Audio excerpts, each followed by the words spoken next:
Ever had a time in your life when the worst thing that could happen turned out to be the best? Well, that's how it was for me, and I can tell you now that getting fired by my evil boss was the day my life took the absolute turn for the best.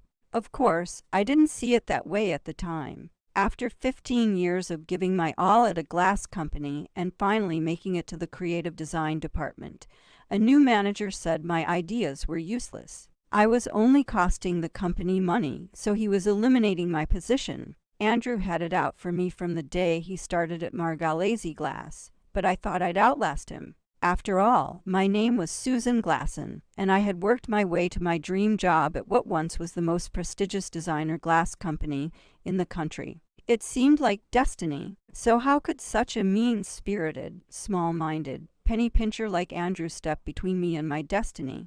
And yet, there I was at 3:40 in the afternoon, clearing out my desk with a security guard standing by waiting to escort me from the building. Hours later, I was deep into a pint of mocha chip ice cream when my doorbell rang. I considered not answering it, but a gentle follow-up knock suggested it was someone who heard the news and had come to offer a shoulder to cry on. I was expecting Julie or Lisa, my two closest friends since college. Instead, when I cracked the door open, I saw Carter, the outrageously cute janitor from the glass plant, standing there.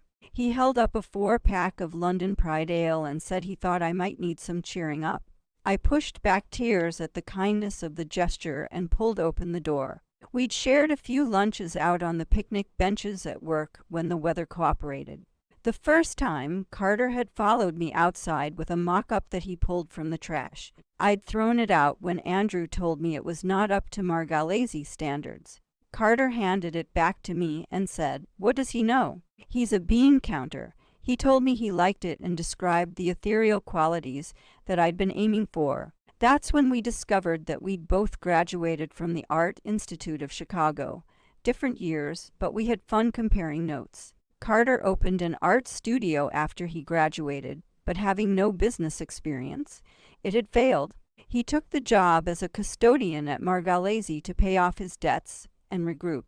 He'd learn from his mistakes. Next time would be different, though he admitted he had now been in a job for 5 years that he'd considered temporary. At times, I thought he was more than a little interested in me. He even followed me home one late night to make sure I got in safely after some break-ins in the Lakeshore Dunes area. He'd complimented me on the stained glass window I'd designed for my front door. I liked that, and I liked him. He exuded a positive energy that felt good to be around. We sat on the couch sipping the smooth-tasting ale while I related my tale of woe. Carter said I must be so angry at my stinking boss. I'm shocked now to think his comment surprised me. I was miserable. That I knew, but I had been raised to believe that ladies didn't feel or show anger. Yet there it was, under the surface, boiling up. A restlessness I couldn't control grabbed hold of me, and I began pacing the room. I told him I felt like my head might explode. I remember his smile when he said we couldn't have that. He promised a solution, but it required that we go for a ride. We stepped out into the evening air and toward what I thought would be his car. It turned out he owned a motorcycle. I took 2 steps backward and backed into him. No way I was getting on a bike. Those things were death machines, accidents waiting to happen. He listened to my objections but assured me we'd be fine. He was a safe and cautious driver. Under ordinary circumstances, I would have said no. I played it safe in life. I wasn't a risk-taker, but this was no ordinary day. Life had turned upside down and appended me. I don't know if you've ever made a decision so out of character from every other one in your life, but I did that night. I got on the bike. He told me to put my arms around his waist. I squeezed so hard and tight, I'm not sure any circulation reached his legs by the time the motorcycle came to a stop several miles outside of town, somewhere off Red Arrow Highway. We had turned down a dark road.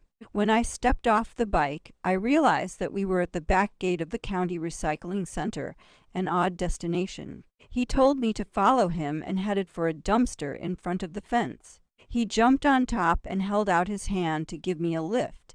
"Are you crazy? What are we doing?" He wouldn't give me an answer and only said, "You'll see." Again, I can only say that I was in an altered state because I reached up for his hand, and in a few seconds we were over the fence and into the recycling center. 6 metal dumpsters formed a circle around the perimeter of the yard, each partially filled with a different color of glass. The largest dumpsters were for green, brown, and clear glass. An unsorted pile of bottles and jars sat in the center of the yard. Carter walked over to the jumble of glass, picked up a brown bottle, and hurled it into the dumpster. The glass smashed against the metal container wall and shattered, shocking the night airwaves. The sound was so explosive that I feared it would trigger an alarm or that some watchdog would come running with bared teeth. But there was nothing but silence. Carter held out a bottle, saying, "Now it's your turn." I wouldn't take it, so he slung it in himself. This time the sound of the breaking glass created a tingling sensation of excitement. There was something oddly satisfying about the sound of the smashing glass. So when he offered me the next bottle, I took it. I tossed the jar into the air. It barely made it over the rim of the dumpster and landed with a light clank.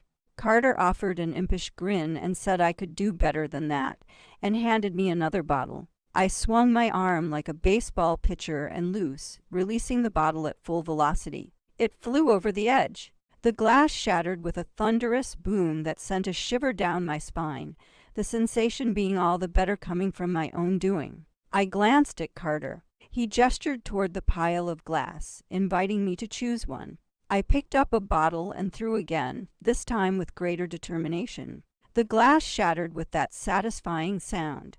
After that, I gave in to the glorious sensation that came from hurling the glass and hearing it smash. Within minutes, I was throwing like a seasoned pro. Carter watched me for a minute or two, then went back to his own pile of bottles. Now I was on my own, and I was feeling brave. Moving to the dumpster of green bottles, I pelted them in one after the other. As I sorted through the mound, I came upon an exquisite vase. It was hand-blown and had been a work of art before someone knocked it off a shelf. It sat in the pile, looking sad and discarded. I picked it up and cradled it in my hands. The translucent green glass swirled up the sides of the vase. Even in its broken state, it suggested motion and light. It had been some artist's creation, and now it was trash. It ignited my anger at a boss who had the power to stop creativity in its tracks. Almost before I knew what I had done, I threw the glass over the dumpster wall, yelling, "This is for evil Andrew and his petty thinking." The glass smashed against the metal and exploded with sound. The tightness in my chest opened, and an exhalation of relief gushed from the very center of my being. Carter paused in mid-toss and gave me a look that said he understood.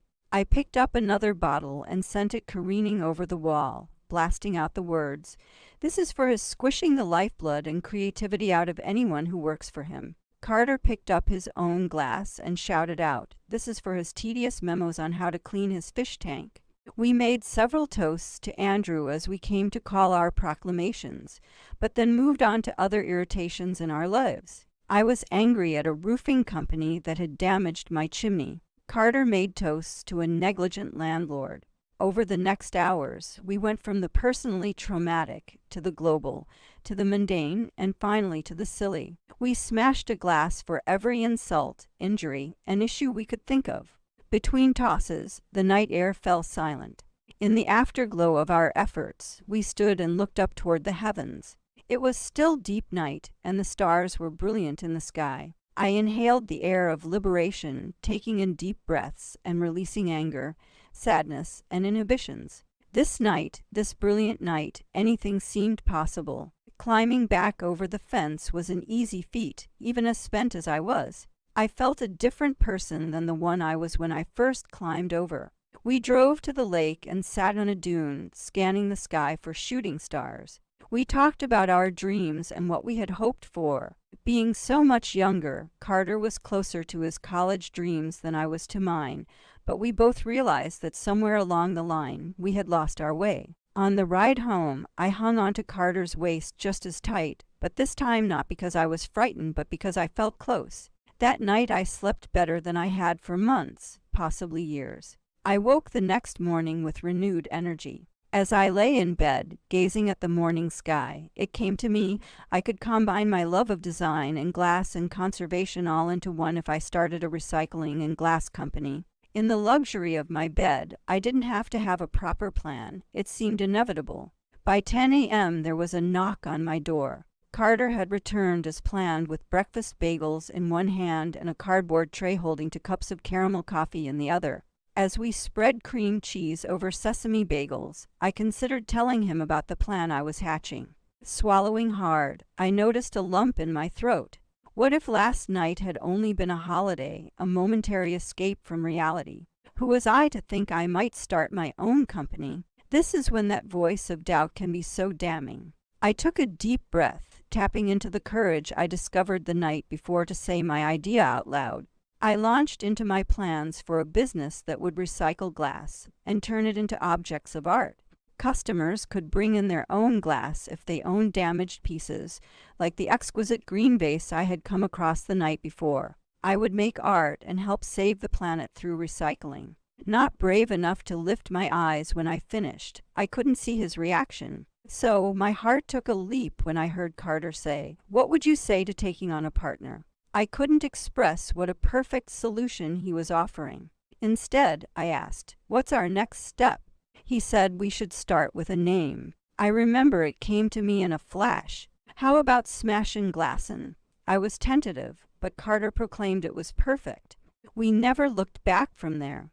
Carter kept his job while we got the business off the ground. I had enough in savings for us to make a start.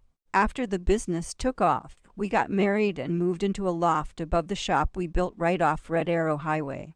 That's how my worst day ever became my best, and why I hope the same will be true for you someday.